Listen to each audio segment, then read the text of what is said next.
آج کل ایک بہت بڑا جو مسئلہ ہے کہ گھر میں گیس نہیں ہوتی ہے اور انسان جو ہے غسل کہ اس کو جو ہے فرض ہوتا ہے، تو اس صورت میں یہ ہے کہ آپ پہلی جو اس میں قاعدہ ذہن میں رکھیں، پہلا یہ ہے کہ آپ نے نماز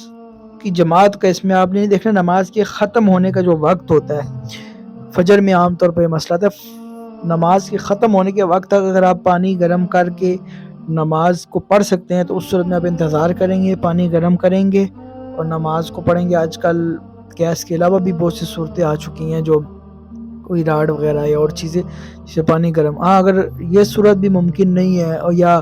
گیس نہیں آ رہی، پانی اتنا گرم نہیں ہو رہا کہ آپ یعنی اتنا ٹھنڈا پانی، اتنی ٹھنڈک ہے اور پانی بھی اتنا ٹھنڈا کہ آپ غسل بالکل نہیں کر پا رہے، یا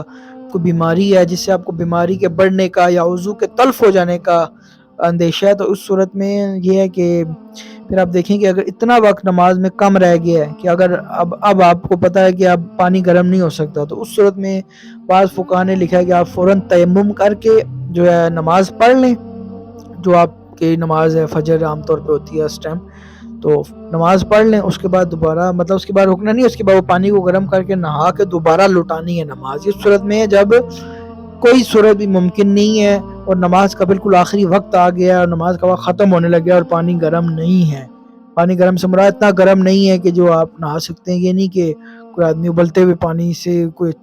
دو تین مطلب بہت زیادہ گرم پانی سے نہانے کا عادی ہے، تو اس میں یہ اعتبار نہیں ہے، بس اتنا ہو کہ عام انسان سے نہا سکتا ہے، اتنا پانی آپ کے پاس ہے تو آپ پھر نہا کر ہی نماز پڑھیں گے۔ نہیں تو پھر اگر اتنا ٹائم کم رہ گیا ہے کہ اگر آپ نہاتے ہیں اور نماز پڑھتے ہیں، نماز کا وقت ہی نکل جائے گا، تو پھر اس صورت میں تیمم کر کے نماز پڑھ لیں، بعد میں جو ہے نہا کر نماز کو لوٹا دیں۔